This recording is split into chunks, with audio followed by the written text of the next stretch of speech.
We're expecting that there will be tariffs on pharmaceuticals, on semiconductors. So this will have a real effect on the economy. It's slower growth, it's higher inflation. And I think we're all going to be wrestling over the rest of this year with exactly how large quantitatively those impacts are. Hi, everyone. I'm Rob Rowe, U.S. Regional Director of Research here at Citi. Welcome to our Research at Citi podcast. With us on the podcast today is Andrew Hollenhorst, our U.S. Chief Economist. And Andrew, I would say there is a lot for us to talk about. This is going to be an update on the U.S. economy, but we also had heard from Powell.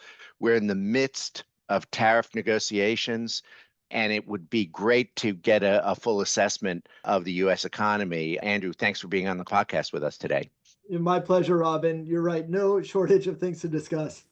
Perhaps where we can start is just giving us a context on where you see the U.S. economy right now. Have you seen the signs of a slowdown? And where are we in terms of the U.S. economy?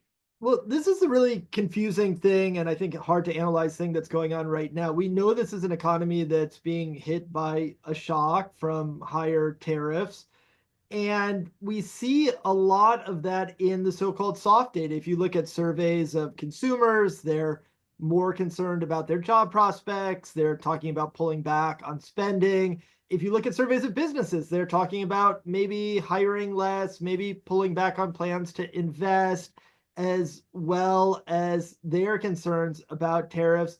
But that is in stark contrast to what we're seeing in the so-called hard data. If you look at what people are actually spending, what firms are doing, the last jobs report, we had 177,000 people hired in the month of April, and we have an unemployment rate at relatively low 4.2%. So the hard data looks pretty resilient here, to use a word that's been used very frequently over the last year or so to describe the US economy. But the soft data is signaling we should have some concern about where things might go from here. So we haven't really, would it be unreasonable or unrealistic of us to expect to see the impact of tariffs so soon? It's early to see it in the data, and essentially what you would expect is what we're seeing now, that you would see that in anecdotes, you would see that in surveys. But if you think about what data we have in hand, we just got that April jobs report. That's really the first big piece of data for the month of April. And the higher tariff rates for most countries were announced at the beginning of April. And then think about what that April jobs report is. It's not really a full snapshot of the month of April. It's actually looking more at where were things in the middle of the month. So for the most part, we don't have data in after the higher tariffs. We had tariffs earlier on steel and aluminum, and we've seen some effects in the auto industry, for instance, related to that. But really, the effect of these tariffs you would expect to be showing up maybe in May, in June, in July. So we're still waiting to get that next batch of hard data in. I think I saw that input prices on manufacturing PMI did take a sudden rise. Would that have been the steel and aluminum tariffs and the subsequent input prices into the auto industry? We think that's some of that. And again, that's that so-called soft data. We're not seeing it in the producer price index, for instance, which is going to be the eventual hard data analog to that soft data. But this is a survey, and you ask firms, are prices going up or prices going down? Are they staying the same? And you're seeing the share of manufacturing firms saying that prices for inputs are going up has risen. And then I think really importantly, and one thing that we're watching is they're saying that the price that they're selling at, the price that they're receiving for manufactured goods is also going up. So you have this increase in input costs, you have this increase in prices that they're charging. So maybe that's early signs that, yes, Rob, it could be that steel and aluminum tariffs are being passed through into final consumer prices. And I would contrast that with what we're seeing in the services surveys. This really does look like a manufactured goods based inflation price increase. If you look at services, there we don't have the same kind of rise in input and output prices. Interesting. And last check, I think that we're going to really be looking at the labor data in May. Did the April data surprise you at all? And does it change course for you in terms of, I think, what you were looking at? I think you're looking at 5 Fed cuts potentially starting in June or July, and that the labor data in May would be really important. So has anything there changed as a result of the data you're seeing now? Yeah, so to step back a minute, the Fed has a really challenging problem here because they're probably going to be seeing higher unemployment. They're probably going to be seeing higher inflation. That's what we heard from Chair Powell. And those are their two mandates, price stability and the labor market.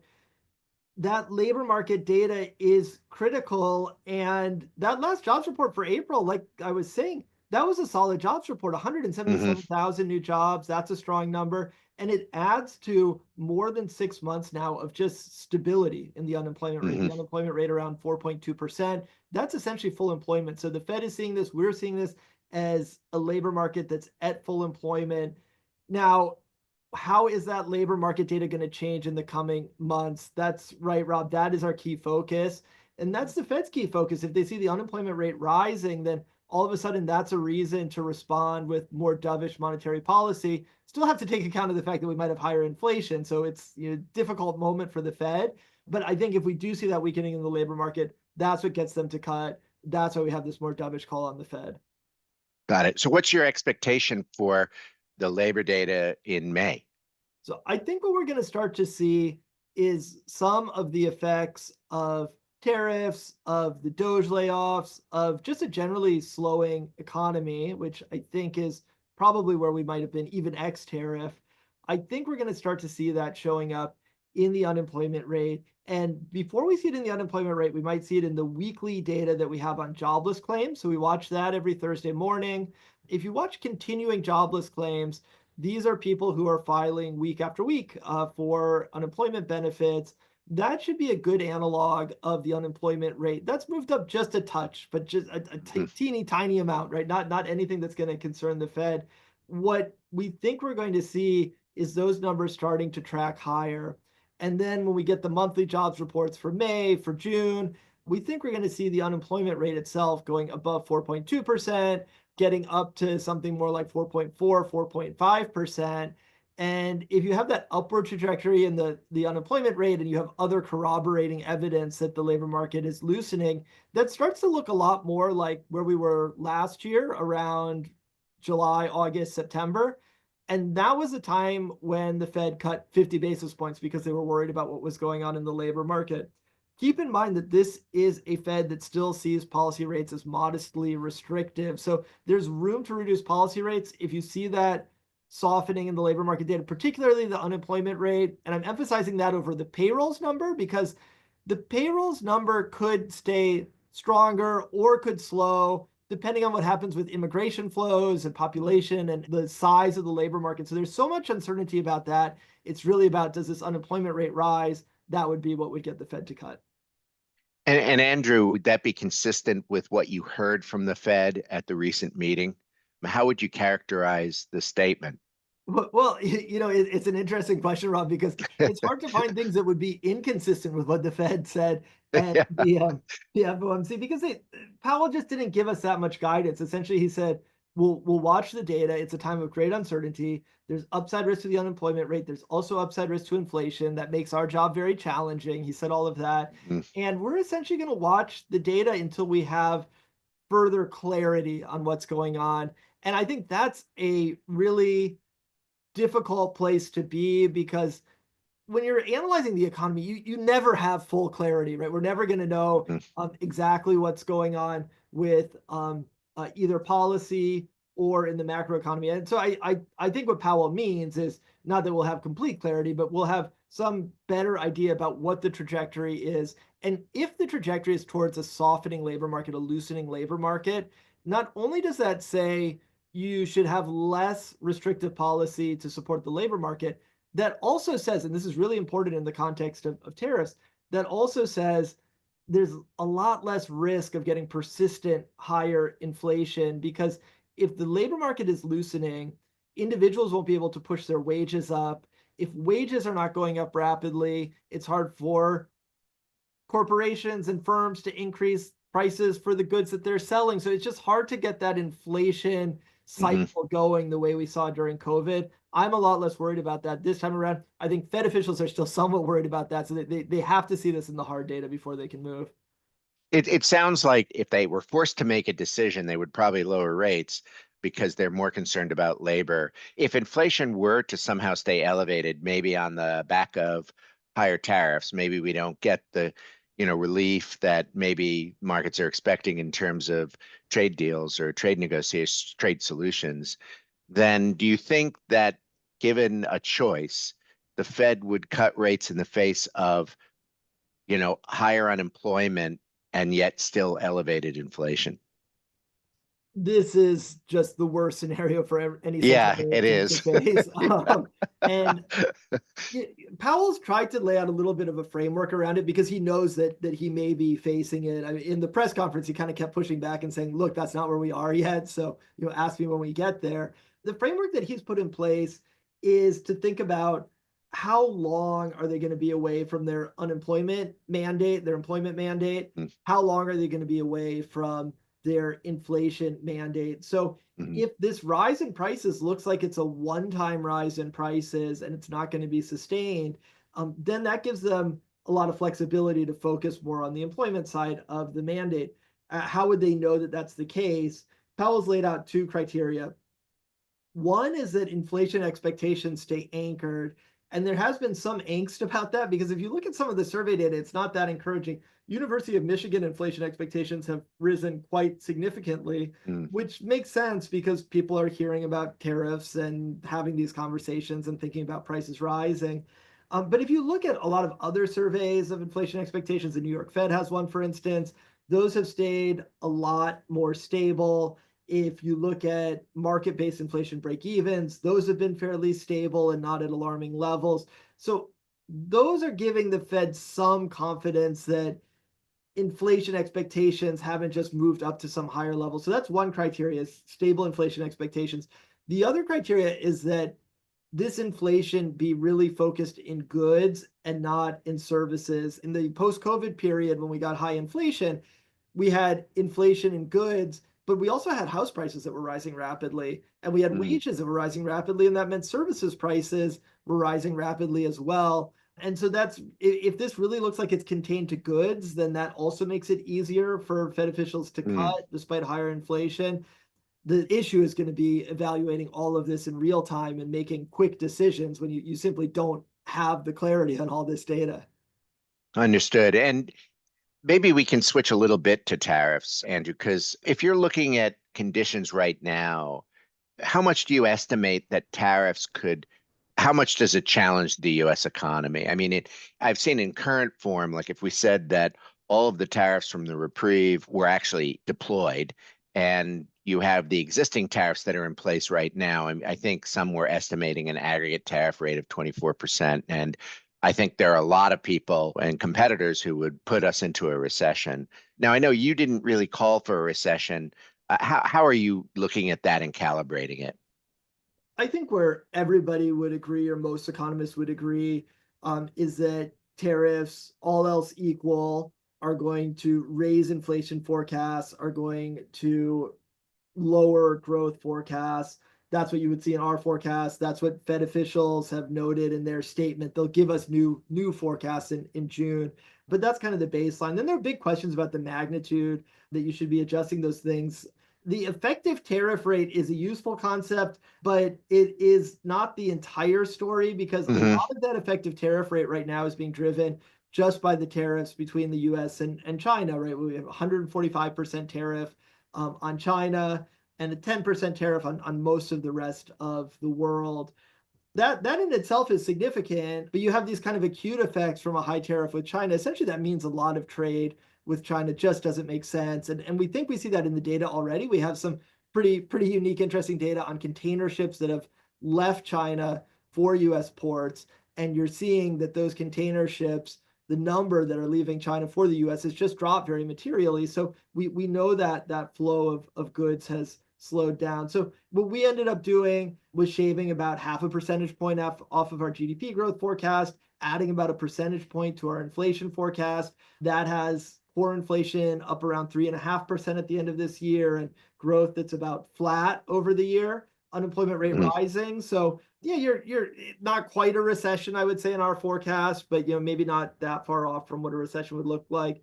But that's going to depend not only on that overall effective tariff rate, that's also going to depend on which countries are tariffed, which products are tariffed. So 145% tariff with China, but then consumer electronics are carved out of that tariff. And so that makes it a lot less impactful for certain sectors.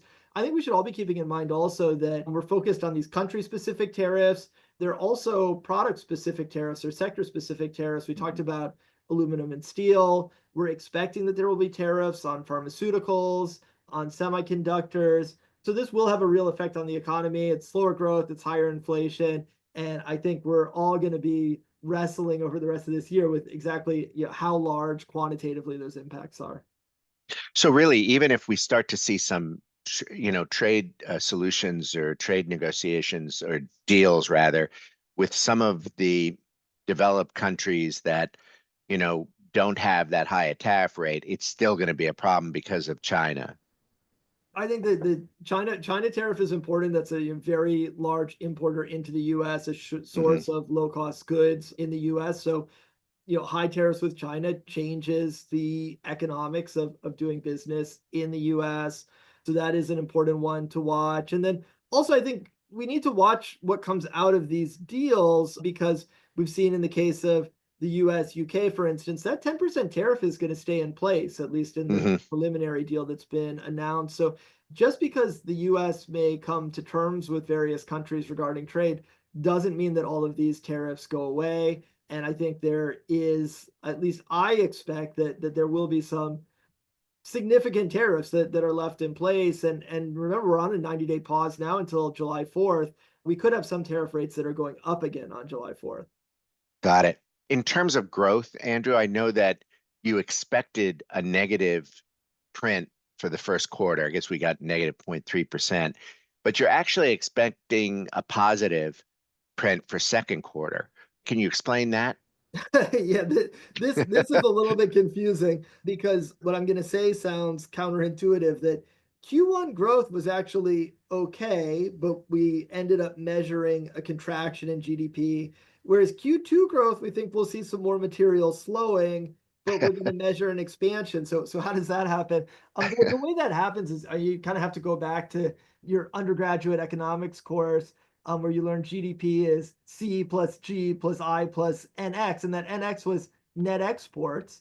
And that means that when the US imports goods, that is a drag on US growth, because essentially it's things that were produced outside of the US. So you have to correct for that in your GDP accounting. There was a surge in imports. It looks like a lot of these were pharmaceuticals that came in from Ireland. So companies that were looking to move ahead of tariffs imported a large quantity of goods in the month of March. And that meant that we had a big drag on Q1 GDP growth from trade, from imports. Now, if you looked at the other subcomponents, you looked at consumption was strong. If you looked at investment, we actually had decent investment growth. So you actually had strong, what we call private final demand, which is basically removing the effects of government, inventories, and net exports. If you kind of look at core GDP, if you will, that was actually strong in the first quarter. The second quarter, we think, will be exactly the opposite, because those imports will no longer be surging. You'll actually get a boost from net exports GDP growth in the second quarter, whereas those other categories like consumption and investment, we may start to see those pulling back a little bit. Now, the consumption story is even a little bit complicated by the tariff shock as well, because it could be that consumers are trying to front load on their purchases. We saw that with auto sales, for instance, in the month of March, and looks like that continued into April. So maybe we will have kind of one last strong couple months of consumption as people try to buy things before prices might go up.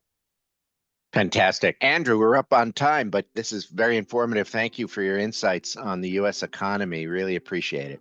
My pleasure, Rob. This episode was recorded on May 8th, 2025.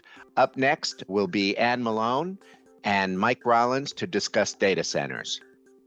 This podcast contains thematic content and is not intended to be investment research, nor does it constitute financial, economic, legal, tax, or accounting advice. This podcast is provided for information purposes only and does not constitute an offer or solicitation to purchase or sell any financial instruments. The contents of this podcast are not based on your individual circumstances and should not be relied upon as an assessment of suitability for you of a particular product, security, or transaction. The information in this podcast is based on generally available information, and although obtained from sources believed by Citi to be reliable, its accuracy and completeness are not guaranteed. Past performance is not a guarantee or indication of future results. This podcast may not be copied or distributed, in whole or in part, without the express written consent of Citi. Copyrights 2025 Citigroup Global Markets, Inc. Member SIPC. All rights reserved. Citi and Arc Design are trademarks and service marks of Citigroup Inc. or its affiliates and are used and registered throughout the world.